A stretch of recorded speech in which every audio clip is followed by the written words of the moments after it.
오늘 첫 출근하는 신입이다. 그동안 취업을 위해 얼마나 많은 노력을 해왔던. 다시. 어렵게 취업난을 뚫고 취직한 난 힘차게 직장 생활을 시작했지만 적응하느라 너무 정신이 없다.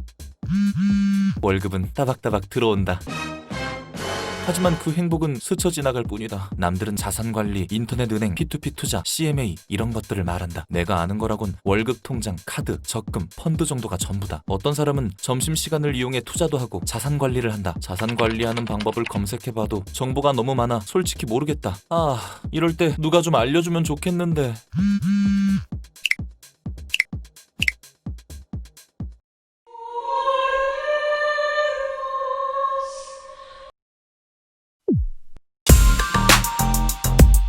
스마트 금융자산관리 도전기 나 혼자 한다. 그 말못을 금자랄로 만들어드리겠습니다. 안녕하세요. 금융지식 크리에이터 델림입니다. 혼자서 고민만 하지 마시고 저와 함께 금융에 대해서 하나하나 공부해봐요. 자, 빨리 오세요. 네, 여러분, 우리가 살아가는데 뭐가 필요할까요? 살면서 필요하고 중요한 것들은 많이 있습니다. 이런 것들도 모두 좋지만 가장 필요한 건 뭘까요? 바로 돈이죠. 돈을 버는 것도 중요하지만 잘 불리고 키워나가는 것도 중요하다고 생각을 합니다. 그러기 위해서는 우리는 금융을 잘 활용해야 하고요. 그렇다면 여러분들의 금융은 잘 활용하고 계신가요? 스스로에게 금융 점수를 준다면 몇 점을 줄 수 있을까요? 80점? 60점이요? 너무 짜다. 조금 더 주셔도 돼요. 근데 예전에는 은행에 가서 상담도 하고 또 상품을 가입했다면 요즘에는 손쉽고 간편하게 계좌 개설을 할 수 있습니다. 이것뿐만이 아니라 더 많은 것들을 할 수가 있죠. 여러분들은 스마트 금융을 어떻게 활용하고 계신가요? 카카오뱅크 쓰고 계세요? 가계부 잘하고 있습니다. 자산관리까지 고수입니다, 고수.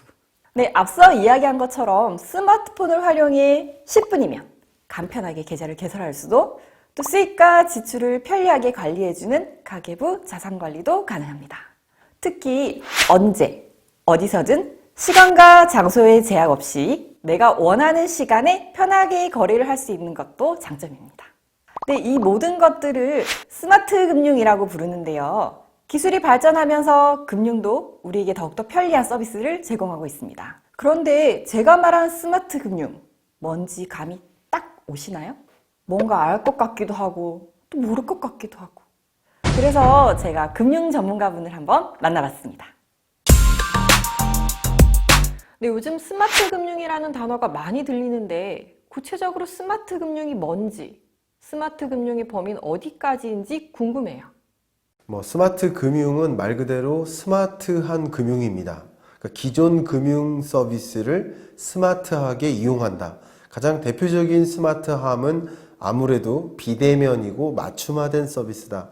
말 그대로 금융산업에서 여러 IT 기술들을 도입해서 맞춤화된 그리고 비대면화된 서비스를 제공하는 것을 스마트 금융이라고 할 수 있겠습니다. 대표적으로 금융 소비자가 누리는 계좌 개설, 저축, 대출, 송금, 자산관리, 또 자산 운용, 증권, 보험 이런 모든 금융 서비스들을 직원들을 직접 대면하지 않고 비대면으로 누린다든가 나의 어떤 수요를 먼저 이해해서 빅데이터에 기초해서 먼저 이해해서 맞춤화된 금융 서비스를 금융기관이 먼저 제공하는 이런 방식들, 이런 것들이 대부분의 스마트 금융에 포함되는 영역들이라고 보여집니다.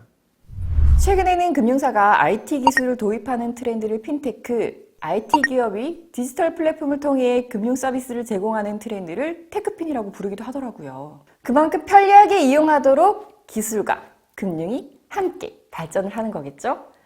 가만 생각해보면 공인인증서 없이도 생체인식 기술을 활용해서 인증 및 거래를 할 수 있는 방법이 계속 개발되고 있고 그만큼 보안성에 대한 불안감을 떨칠 수 있는 것 같습니다. 이런 기술을 바탕으로 우리가 흔히 이용하는 간편 송금, 간편 결제, 모바일 자산관리, P2P 대출, 크라우드 펀딩, 인터넷 은행 등 핀테크를 기반으로 편리한 금융 서비스를 이용할 수가 있습니다. 여러분들에게 알려드리는 건데요. 저 자산관리를 해주는 금융비서가 있어요. 자산관리 서비스의 경우 어플이 금융비서 역할도 해줍니다. 사용자의 지출 현황을 바탕으로 금융생활을 분석해서 맞춤형 조언을 제공하더라고요. 뱅크샐러드의 경우에는 택시비 지출이 갑자기 많아지면 택시비에 어마어마한 돈을 쓰고 있습니다 라는 경고 메시지를 보내더라고요. 반대로 지출이 줄어들면 지난주 택시를 안 타서 얼마를 아꼈습니다와 같은 칭찬 메시지도 보내주더라고요. 시중은행 자산관리의 경우 보유한 상품을 매일 진단해서 자산 배분 최적의 포트폴리오를 추천하면서 연평균 수익률 5%대로 꾸준한 판매가 이루어지는 곳도 있다고 합니다. 이처럼 다양한 금융거래를 손쉽고 편리하게 핀테크 기술을 기반으로 가능한 이 모든 것들을 스마트 금융이라고 보시면 됩니다. 그런데 여기서 궁금한 점이 하나 있는데요. 스마트 금융은 언제부터 우리 생활 속에 자리 잡은 걸까요? 어느새 저도 모르게 막 이렇게 스리슬쩍 막 자리 잡았을까요? 네, 기존에 우리가 사용하던 인터넷 뱅킹, 모바일 뱅킹과 같은 전자금융도 핀테크 기술이거든요. 사실 새로운 개념은 아니고요. 최근에 핀테크라는 단어가 기사에 자주 오르내리는 이유는요. 기존에 우리가 이용하던 서비스뿐만이 아니라 새로운 서비스를 제공하기 때문입니다. 네, 예전에는 투자에 대한 이미지를 떠올려 보면 돈 뭉치를 들고 막 부동산을 산다거나 영화 속 증권거래소에서 막 종이가 이렇게 막 흩날리는 모습, 영화나 드라마에서 보신 적 있으실 거예요. 스마트 금융에서는 기존 투자 상품보다 공격적인 투자를 원하는 사람들이 크라우드 펀딩, P2P 대출에도 관심을 가지고 있습니다. 크라우드 펀딩은 온라인 플랫폼을 통해서 자금이 필요한 사람 또는 회사가 대중에게 돈을 투자받는 방식을 말합니다. 결과물로는 배당을 받을 수도 있고 또 제품이나 서비스를 받는 형태도 있습니다. 펀딩의 대상은 상품이 될 수도 있고 또 문화, 공연과 같은 보이지 않는 그런 서비스의 형태가 될 수도 있습니다. 다양한 형태가 있다고 볼 수 있죠. 벤처기업의 경우 기술은 있지만 자금이 부족해서 상품 생산이 어려운 경우 크라우드 펀딩을 통해서 상품의 가치를 투자자들에게 평가를 받아서 자금을 이렇게 모아서요. 그 제품이 생산되면 제품으로 돌려주기도 합니다. 투자의 결과는 배당의 형태일 수도 있고 또 제품을 직접 이렇게 받을 수도 있어요. 투자 금액은 제품의 경우를 예를 들면요. 제품 시판가의 20% 정도 저렴한 가격으로 투자를 할 수도 있습니다. 물론 생산되어 시판되지 않으면 그 돈은 날아가는 거. 자금을 제공한 대가로 정해진 이자를 받는 방식이 있는데 이걸 P2P 대출이라고 부릅니다. 개인 대출뿐만이 아니라 부동산 대출, 프로젝트 파이낸싱 등 다양한 상품들이 존재하거든요. 이 모든 것들을 오프라인이 아닌 온라인, 스마트 금융을 통해 가능한 거래라는 게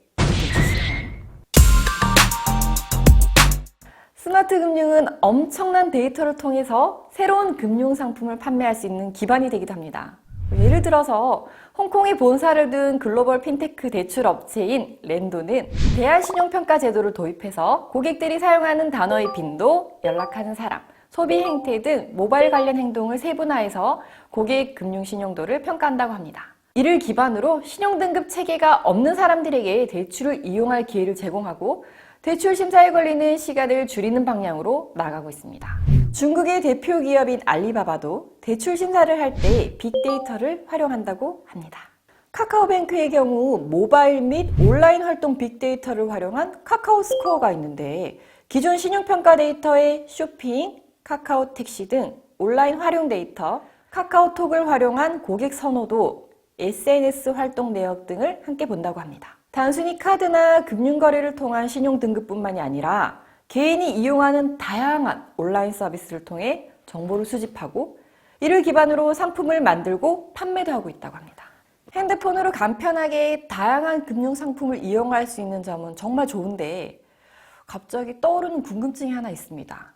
근데 여러분들 스마트폰으로 뭔가를 한다고 하면 불안하지 않으신가요? 저는 굉장히 좀 불안한 그런 느낌도 있거든요. 그래서 제가 전문가분께 한번 여쭤봤습니다. 많은 분들이 이제 스마트 금융을 이용하면 금융 소비자 입장에서 혹은 금융기관 입장에서 굉장히 위험할 수 있지 않을까 하는 생각들을 하는 경향들이 있는데요. 먼저 금융 소비자 입장에서는 빅데이터가 분석되고 공유되는 과정에서 나의 개인정보가 유출될 우려가 있지 않을까 하는 그런 걱정들을 많이 하시는데, 이 과정에서 빅데이터가 생성되는 이 과정에는 반드시 비식별화 처리가 있습니다. 아이디와 비번을 지운 상태로 많은 데이터가 합쳐진다라고 보시면 좋겠는데요. 그렇기 때문에 이런 기반이 되는 그런 빅데이터 처리 과정에 기술들이 가미가 되기 때문에 오히려 개인정보보호법을 위반하지 않도록 하는 금융기관의 움직임도 같이 있기 때문에 그런 보안의 염려는 덜할 수 있겠다라고 볼 수 있습니다. 그 다음 금융기관 입장에서의 우려가 있을 텐데, 금융기관은 결국 대출을 해줄 때 기존의 원리금 상환 능력 자체를 판단할 때 뭐 원천징수형 수준이라든가 또는 뭐 담보대출 여부를 판단하는 담보증빙 이런 것들을 판단으로 해서 채무상환 능력을 판단해 왔다면, 지금은 그것에 더해서 이 사람의 채무상환 태도마저 평가하는 빅데이터에 기초한 이 사람의 어떤 채무를 변제하고자 하는 그런 노력이 있을 만한 사람인가, 사기 가능성이 있는 사람인가를 판단하는 그 태도와 관련된 데이터까지 가미된 것이기 때문에 오히려 금융기관의 그런 부실 위험은 덜할 수 있겠다라고 보여집니다. 내 손 안의 스마트폰으로 다양한 금융상품을 편리하게 이용 가능하게 한 핀테크.